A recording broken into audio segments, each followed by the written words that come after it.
कि जन्नती कारियों को बनाऊंगा मैं, हाफिजों को वहाँ बख्शवाऊंगा मैं। जन्नती कारियों को बनाऊंगा मैं, हाफिजों को वहाँ बख्शवाऊंगा मैं। ताज माँ बाप को ताज माँ। अब मैं इसके बाद बड़े ही अदब व एहतराम के साथ हमारे दरमियान हम सब के मुशफ़िक़ व मुरब्बी जनाब अशरफ साहब से गुजारिश करते हैं कि वह आएँ और मुख्तसर वक्त में अपनी बातों को रखें। जब भी बुलाओ दौड़ की खिदमत करता है। बड़े ही अच्छे आदमी हैं और इस गांव के लिए बड़े गमखार हमदर्द है। तो मेरी ज़बान पर यह शेर आ रहा है कि जब भी बुलाओ दौड़ की खिदमत करता है, छोटे बड़े लोगों से मोहब्बत करता है। अरे तुम तो उन कुर्सियों पे हुकूमत करते हो, भाई हमारे दिल पे हुकूमत करता है। औज़ुबिल्लाहिमिनश्शैतानिर्रजीम, बिस्मिल्लाहिर्रहमानिर्रहीम। मेरे मोहतरम बुज़ुर्गों और दोस्तों, यहाँ स्टेज पर बहरुल उलूम बैठे हुए हैं, इल्म के समुंदर। लेकिन हमें कहा जा रहा है कि आप भी कुछ कहिए। अब बताइए, सूरज को चिराग दिखाना, लेकिन अब हुक्म है, हमारे मुफ्ती सनाउल हुदा साहब सदर हैं, इज़्ज़त माब हैं, हमारे अजीज़ों में से हैं। अब उनकी बात को मैं कैसे उठा सकता। मेरे मोहतरम बुज़ुर्गों और दोस्तों, दीन जो है ना, क्या बताया जाए। तकरीरें होती हैं, बुखारी शरीफ, तिरमिज़ी शरीफ, कुरान शरीफ, है ना, रात रात भर तकरीरें, लेकिन दिल में हलचल नहीं होता है।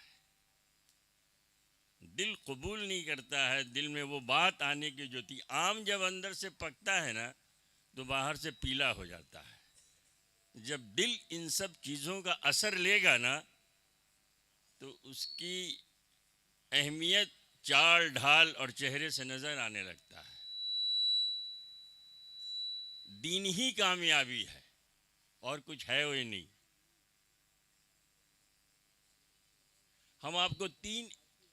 हम तीन हदीस बताएंगे और इसे आप खुद ही मुआजना कर लीजिए, कंपैरिजन कर लीजिए कि हम कहाँ हैं। सिर्फ तीन बात बताएंगे। पहली हदीस का मफहूम है, हम हदीस तो बयान कर नहीं सकते, लेकिन हम मफहूम बता रहे हैं। और एक बात आप जान लीजिए, अगर मशवरे से किसी को दीन की बात कहने के लिए बुलाया जाए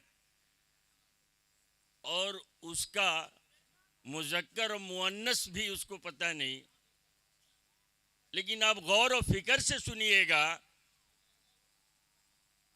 तो अल्लाह की हिदायत आपके करीब आएगी। ये अल्लाह रसूल की बात है। अच्छा और ख़राब दीन की बात नहीं होती है। जो भी बात होती है अल्लाह रसूल की बात होती है। पहली हदीस ये है जिसका मफहूम है, इसको गौर से सुनिएगा। पहला हदीस को, जब मेरी उम्मत, बात समझ रहे हैं ना, मेरी उम्मत का, ये सब हजरात, हम आप सब अल्लाह के नबी की उम्मत है।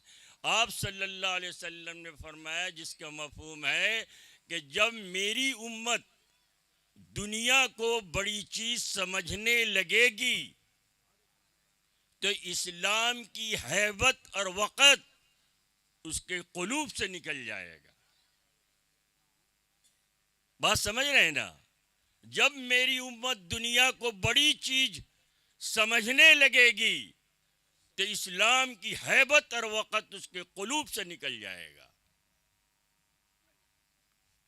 आज देख लीजिए हमारे सामने दीन का क्या मिजाज है। दुनिया जरा सा हमारे से निकल जाए, पेशानी पे बल आ जाता है, और हमारी जिंदगी से दीन निकल जाए, हम उसको कुछ भी नहीं समझते। जनाब रसूलुल्लाह सल्लल्लाहु अलैहि वसल्लम इस दुनिया से जाते वक्त फरमाया था, गुलाम नमाज मेरे आँख की ठंडक है। मेरे मोहतरम बुजुर्गों और दोस्तों, बयान और तकरीर माने नहीं रखता। कोई साबित नहीं कर सकता है कि जनाब रसूलुल्लाह सल्लल्लाहु अलैहि वसल्लम, हमने उलमा से सुना है, कोई हमने उलमा से सुना है कि जनाब रसूलुल्लाह सल्लल्लाहु अलैहि वसल्लम 4 घंटे और 5 घंटे का कभी तकरीर नहीं किया। लेकिन ये बात साबित है कि अल्लाह के रसूल सल्लल्लाहु अलैहि वसल्लम अपनी उम्मत के लिए 4 घंटा 5 घंटा तक रोया है। कोई बाप अपनी औलाद के लिए जितना नहीं रोया होगा, वो नबी अपनी उम्मत के लिए रोया है।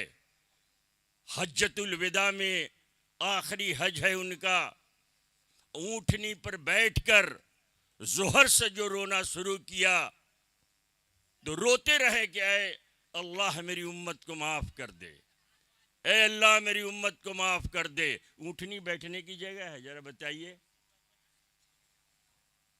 और रजब का महीना, चिलचिलाती धूप, अब बैठकर इस उम्मत के लिए रो रहे हैं कि अल्लाह मेरी उम्मत को माफ कर दे।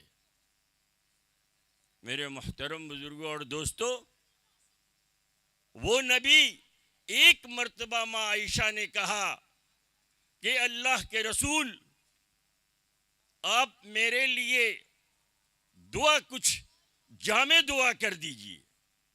फरमाया कि अल्लाह आयशा के अगले पिछले सारे गुनाह को माफ कर दे। आप इतनी खुश हुई कि सर पेट से लगने लगा।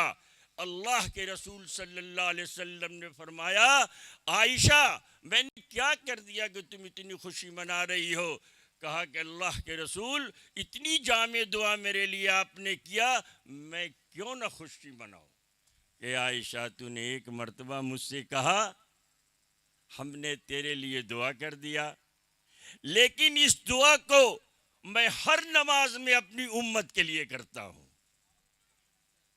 अब बताइए इस उम्मत से अल्लाह के रसूल को कितनी मोहब्बत है। सारे नबियों को एक मुस्तजाबुद दुआ, एक दुआ ऐसी दिया गई कि जो मांग लो, मेरे नबी को भी दिया गया है।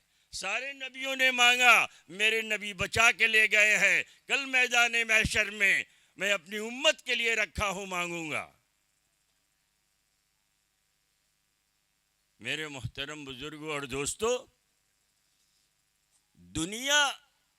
दुनिया का अरबी लफ्ज है, उलमा इकराम बैठे हैं, कमीनी। दुनिया के पीछे मेहनत करके कहाँ जाएंगे? अद-दुनिया सिजनुल मोमिन व जन्नतुल काफिर। हमारे लिए तो ये जेल है, जेल।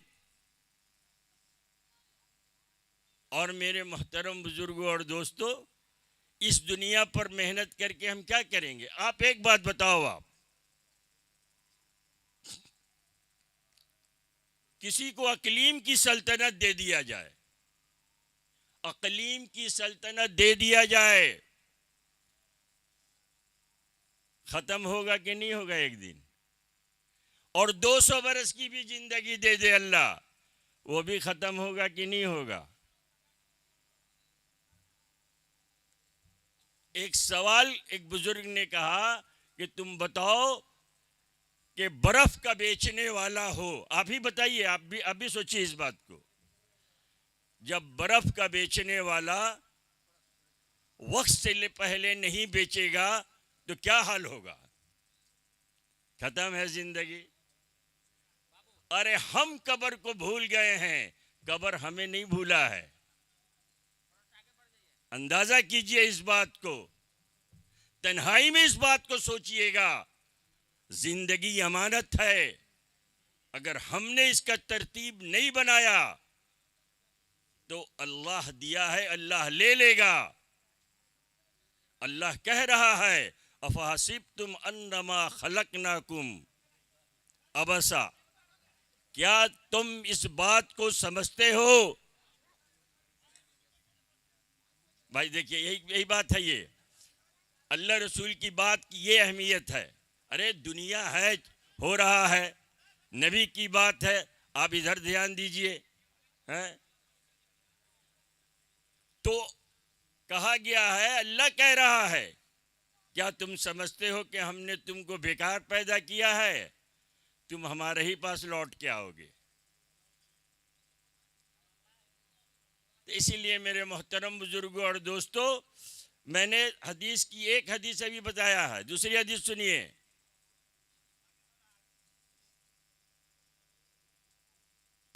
जब अमर बिल मारूफ नहीं अनल मुनकर छोड़ बैठोगे तो वही की बरकत से महरूम हो जाओगे।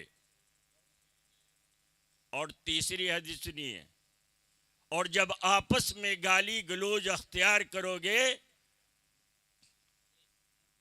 तो अल्लाह जल्ले शानहू के निगाह से गिर जाओगे। अब अंदाजा कर लीजिए इन तीनों से। इसलिए मेरे मोहतरम बुजुर्गों और दोस्तों, देखिए ये जो माहौल है ना, ये दस्तारबंदी का है। हाफिज़ कुरान का मर्तबा बहुत ज़्यादा है ना। अल्लाह तबारक व तआला इन बच्चों को जब घर से ये निकलते हैं और जब तक लौट कर नहीं जाते हैं, अल्लाह तबारक व तआला फरिश्तों को हुक्म देता है, जब ये बच्चे घर से निकले, इनके पाँव के नीचे अपने परों को बिछा दो प्रोटोकॉल के लिए। ये मामूली बच्चे नहीं हैं, इनसे दुआएं कराना चाहिए। अल्लाह ने कहा है इस बात को कि सबसे बेहतर शख्स वो है जो कुरान सिखाए और खुद सीखे। कुरान इन बच्चों के लिए जो कोशिश करते हैं, जो उलमाए किराम हैं, इनकी भी बड़ी फजीलत है। मेरे मोहतरम बुजुर्गों और दोस्तों, जिस तरह सितारों की फजीलत 14वीं चांद पर है, इसी तरह हजार आबिद भी है, एक आलिम की फजीलत उसके ऊपर है। आलिम मामूली नहीं है, उनको देखना भी सवाब है। हम उनकी कदर करना जाने, हम उनको समझना, उनके पास इल्म है, और उनकी जूती सीधा करके अपने नमाज को, अपने तहियात को, अपने दरूद को ज़बर ज़ेर से माने बदल जाता है। कुरान मामूली चीज़ नहीं है, उसको सीखना पड़ता है। अगर कुरान को सही से पढ़ेंगे तो किताबुल्लाह भी है और ये कलामुल्लाह भी है। ये अनवारात जब इसमें से निकलेंगे तो आपकी ज़िंदगी को बदल देगा। इसीलिए हम दुनिया में एक कपड़ा खरीदने जाते हैं तो 10 दुकानों में जाते हैं। क्या हम नमाज पढ़ के बचपन से 55 हो गया, अपनी नमाज को हमने किसी आलिम की जूती सीधा करके, किसी हाफिज़ कुरान की खुशामद करके हमने अपनी नमाज का मुहासबा किया? ज़बर ज़ेर से मानी बदल गया है। बे पर ज़बर दे दो तो बकरी, अब बे पे ज़ेर दे दो तो बिक्री है। बताइए आप। इसीलिए मेरे मोहतरम बुजुर्गों और दोस्तों, ज़िंदगी में नमाज का एहतमाम होना चाहिए, नमाज की दुरुस्तगी होना चाहिए। ये अमल जो ऐसा है, ये बताने की नहीं है, इसके नफ़े तो सामने नज़र आएंगे। इसीलिए हमारे उलमा इकराम की बात आप सुने, यहाँ बैठना भी सवाब है। फरिश्ते आसमान से कहते हैं कि अल्लाह, ये बैठने वाले, तो अल्लाह कह रहा है कि शान से क्या मांग रहे हैं? कह रहे जन्नत की तलब कर रहे हैं, दोज़ख से पनाह मांग रहे हैं। कह रहे गवाह रहना, हमने सबकी मग़फ़रत कर दी, और जो ये लोग मांग रहे हैं हमने सबको दिया।